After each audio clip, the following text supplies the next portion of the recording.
Joining us with analysis and his insight is Patrick J. Buchanan, former presidential candidate, advisor to Presidents Nixon, Ford, and Reagan. Pat, thank you for being with us.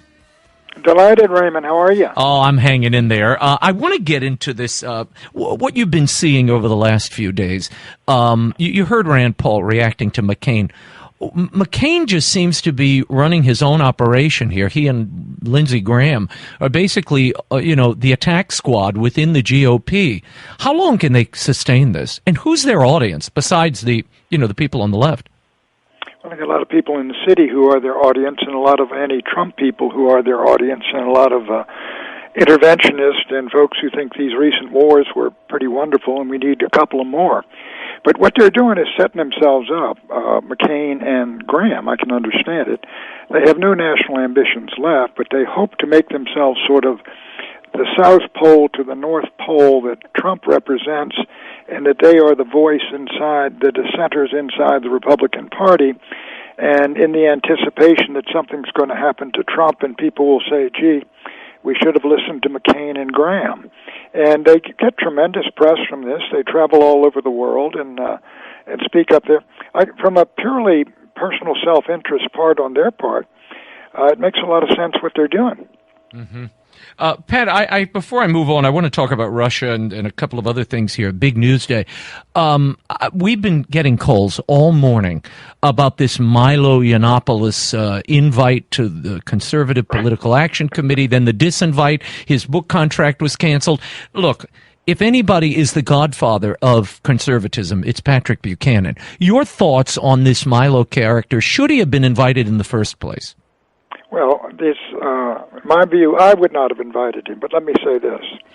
I mean, there is this element of humor here, and that CPAC is going to show up the terrible speech codes being imposed on campuses that don't let Milo speak, and then they don't let Milo speak.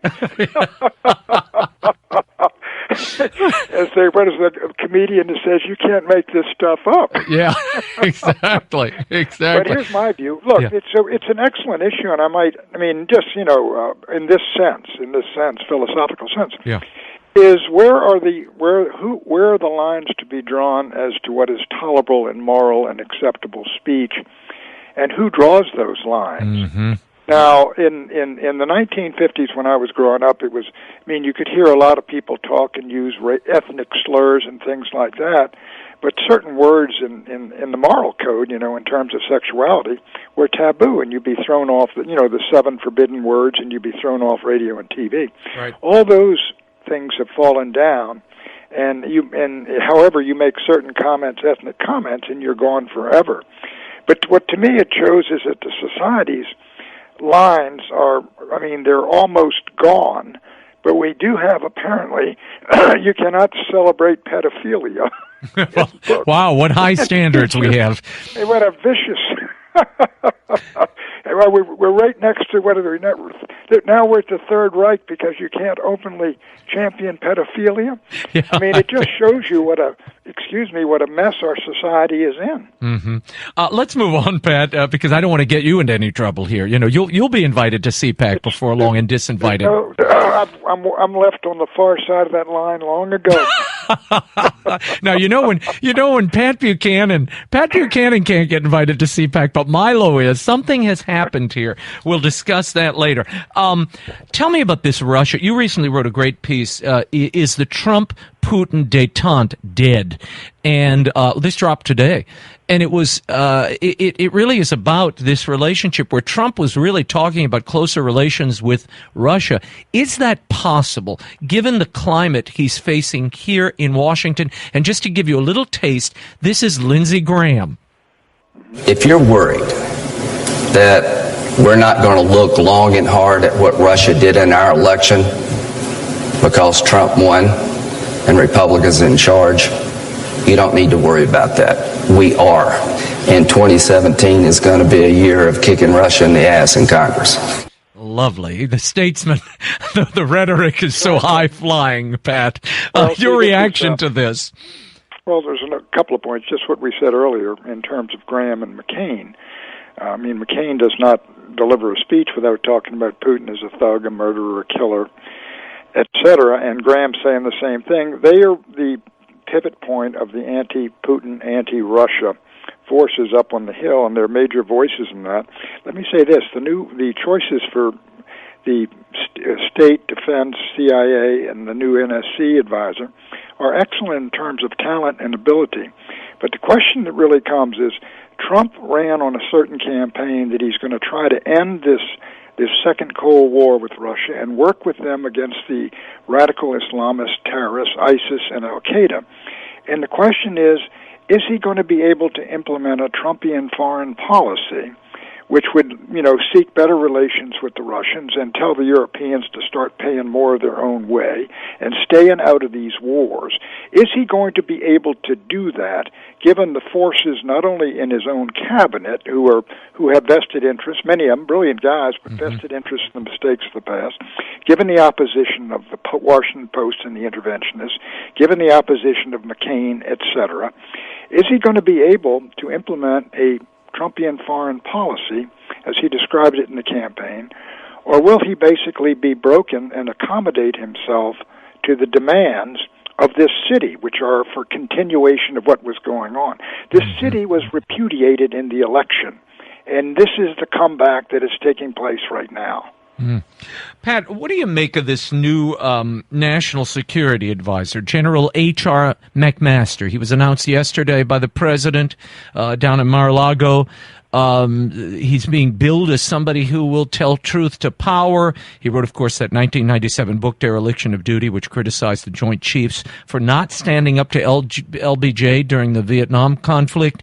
Your take on him, is this... I always get a little worried when both right and left, the establishments on both sides, are sort of applauding a Trump pick. Is this a good thing? Well, I do the same. When you see everybody celebrating, what it means is he's anti-Trump in his views. Right. I mean, that rejoicing that was going on was a little too loud for me. But I think McMaster, from everything I've read about him, he is very accomplished. He's a brilliant guy. He is not, go along with the program type of fella. He was over there with Petraeus, and whatever you say about General Petraeus, in Anbar Province with that surge, they did turn that thing around so we could get out with a measure of dignity and not lose the war. So I'm sort of impressed with the guy. He has no experience in this snake pit of Washington, D.C., apparently, which is going to be difficult working with a lot of these folks.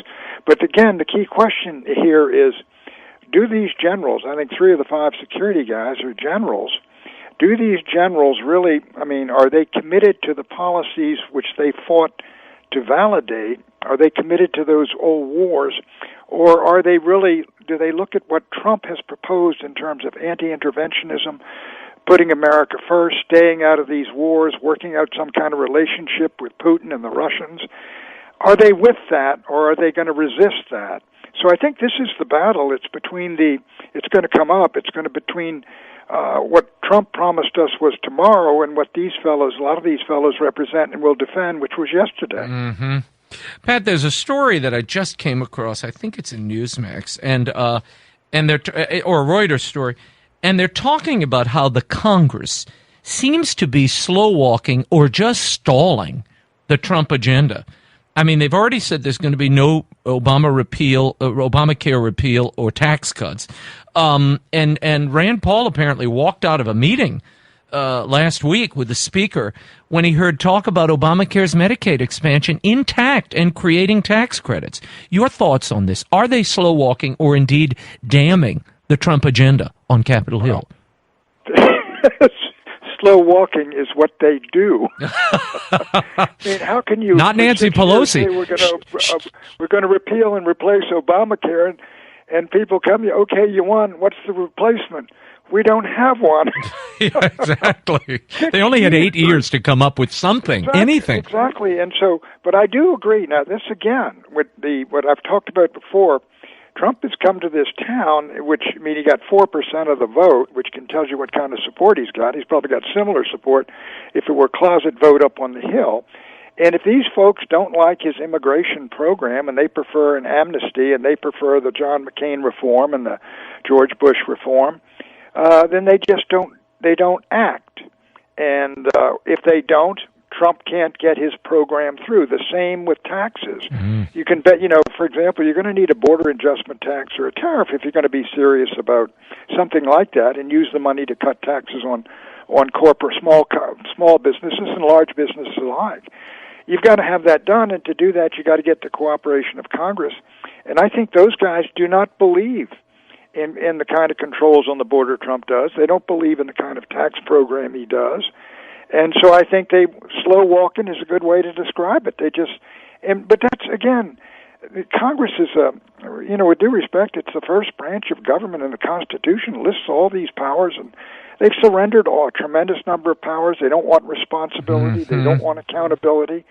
Douglas MacArthur said, military councils make cowards out of soldiers. And you get that big collective up there, and somebody's going to get them and say, look, if we do this, we're not coming back next year. Right. Well, you said that's what's important. Yeah, you said slow walking is what they do. Somebody should have given Nancy Pelosi that memo when she was ramrodding, the Obama agenda, Obamacare, and all these regulations through Congress. Well, the liberals believe in government action, and believe in the constant expansion of government power and programs and beneficiaries and employees because they are the party of government.